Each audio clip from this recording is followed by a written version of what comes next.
This is Chicago's Morning Answer with Dan Proft and Amy Jacobson on AM 560. The Answer.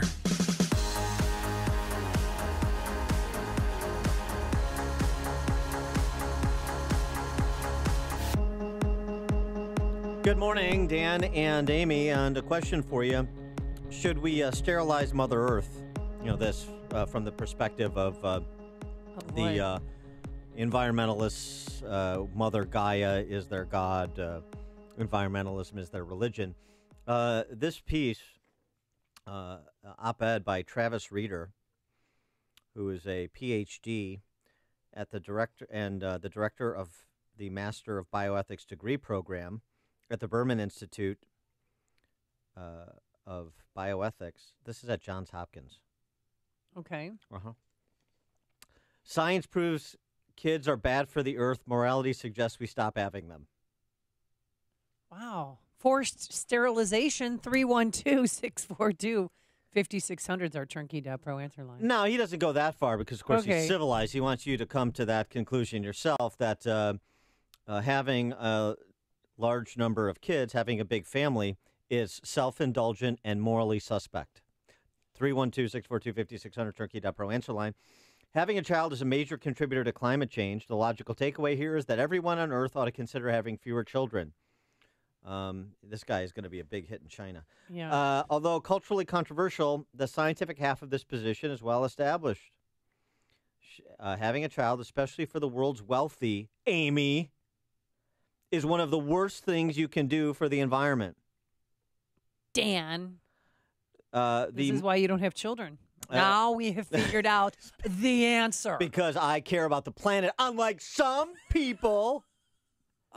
Well, personally, I didn't have more children because I couldn't afford more children. I'd have to. No, I mean, I'd have to get a bigger house.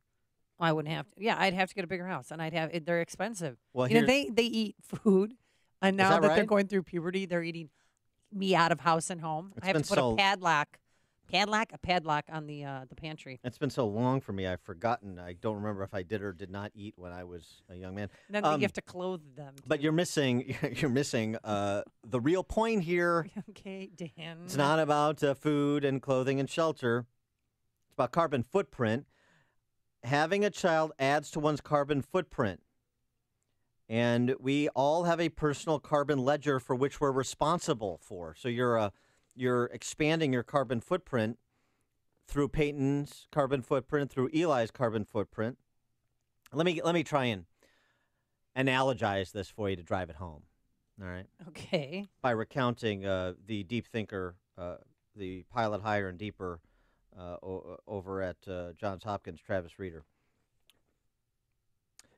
If I release a murderer from prison, knowing full well that he intends to kill innocent people, then I bear some responsibility for those deaths. Correspondingly, if I have a child, although that person is an autonomous agent, she will be responsible for her emissions, but that doesn't negate my moral responsibility for her carbon footprint as well. It is the same thing as releasing a murderer from prison, having a child. This is the argument. You might eventually admit that having children is wrong, or at least morally suspect, for standard environmental reasons. Having a child imposes high emissions on the world, while the parents get the benefit. So with any high-cost luxury, we should limit our indulgence.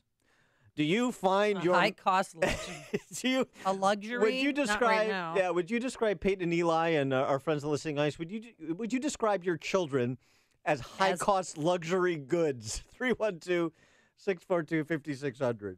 They're high-cost, not a luxury right now. I told Andrew or Peyton the other day because he turned 14 and immediately we're button heads, and I said, you know what? I think we'll get along great if we don't talk for 4 years.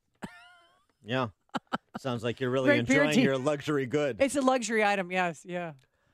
That is spectacular. Uh-huh. So what do we do? I mean, I understand, I lived in northern Minnesota, and I was friends with Bonnie Waldorf. She was one of 17 kids because they had more children because they needed help on the farm. That's like serial killing, according to... I mean, that's a litter. According to the Professor Reeder.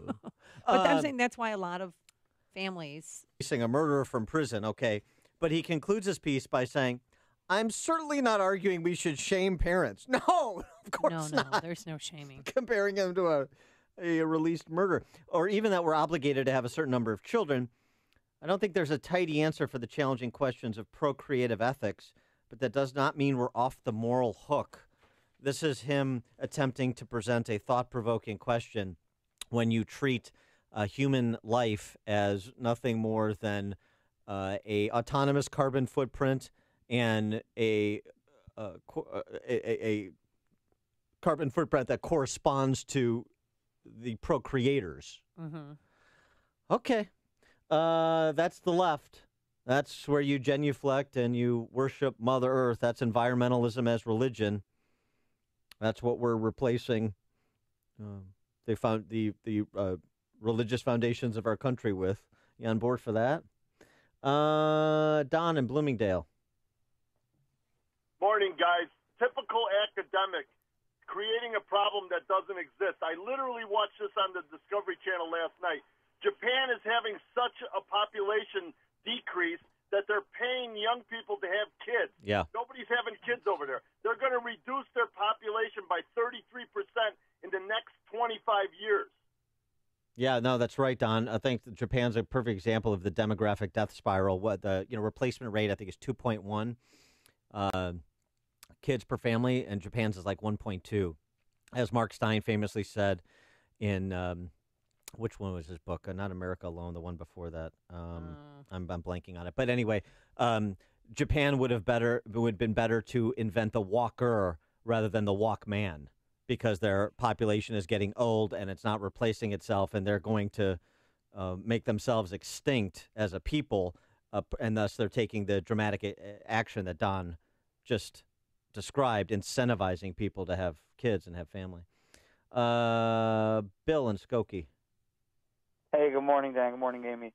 I mean, whoever this author was, he never must have fathered a child. I mean, just last night, I'm a new parent, but waking up 6 times during the night, I don't know what luxury wakes you up middle of the night, cries all day. Poops. What luxury? It's called sacrifice to better the world in the future. Yeah, to keep the family name alive.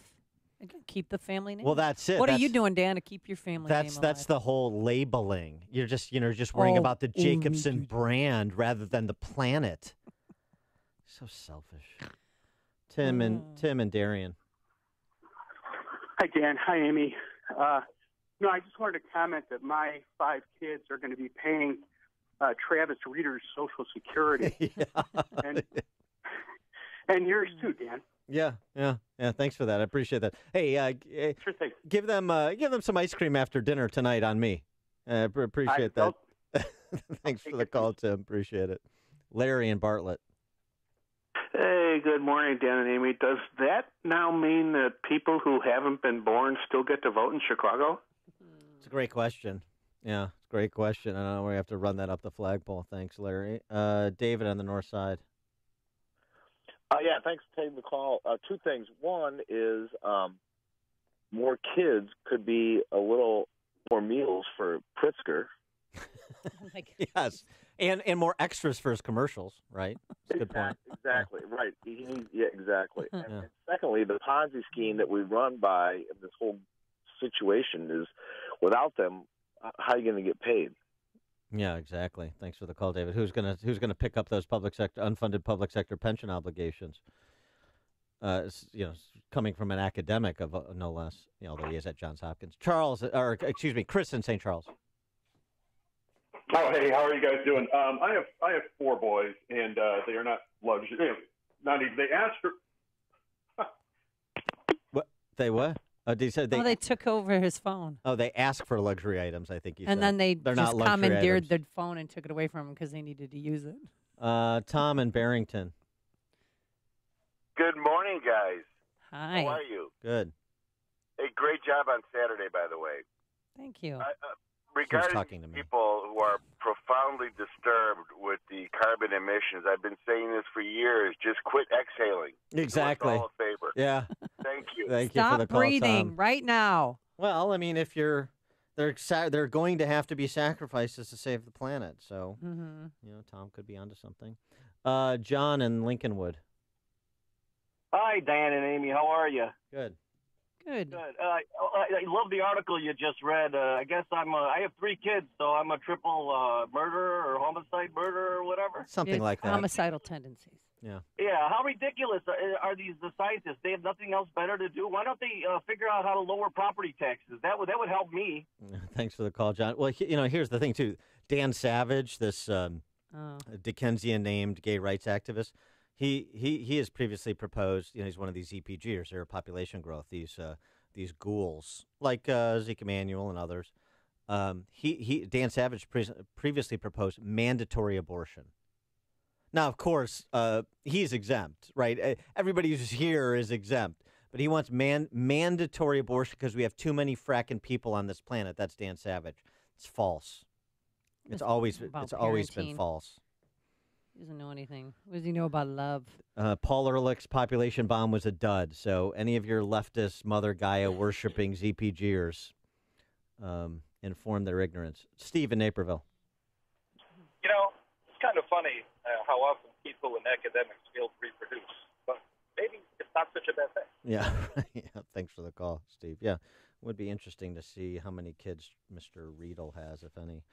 I don't think he has any kids because, he doesn't. He references like my daughter, but I think he's using that just as an example. I don't know if he's actually. Has a You've daughter. got fake kids too, right? It's true. Your invisible children. Just like I have fake best friends. Beth and Roselle. Hi, I have 2 comments. I mean, should we start just letting people die of cancer? I mean, if they get an illness that's a deadly illness, so we just let them die. And what about the child? If we don't have those children, maybe they're the ones that do come up with the cure for these horrible diseases. Imagine that. Thanks for the call. Yeah, thanks for the call, Beth. Yeah, exactly. And that's why Zeke Emanuel's 75 and out threshold is a little disturbing, I'd say, in addition to the push for euthanasia it's really accelerated in Europe, but it's coming to the more leftist states, particularly in the West, California, the Pacific Northwest. I mean, people become inconvenient, not just let them die. You got to get these people out, get rid of them. That's where it's going.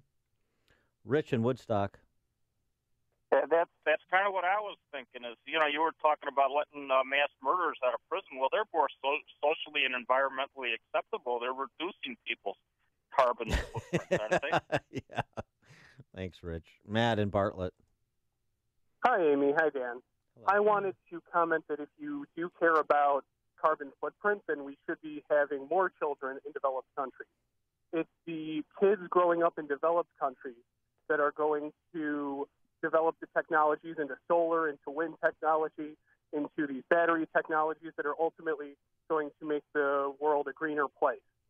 Yeah, well, that's a good point, Matt. Thanks for the call. And it's also, to Matt's point, it's all why in the U.S., we've seen a reduction in our carbon emissions over the last couple of decades, while, say, an underdeveloped, centrally planned communist country like China that's got 1 billion people is seeing an explosion in their emissions as they try and industrialize and keep pace with the needs of their population. Of course, they can't do it because they've got a fundamentally flawed model. Jeff and Gurney. Good morning, everyone. Thanks for taking my call. What's going to happen to all the tree huggers? Because if people stop exhaling, how are the plants going to survive? Yeah, yes. There's no foresight in that logic. But have a great day and a great weekend. Thanks, Jeff. Thank you for the circle of life argument, Simba. Paul in Palatine. Hey, Dan and Amy, love your show. Just wanted to share that the entire population of the Earth could live in Texas at the current population density rate of Manhattan. So there's plenty of room. Bingo. Thanks, Paul. There's too many people on this earth. We need a new plague.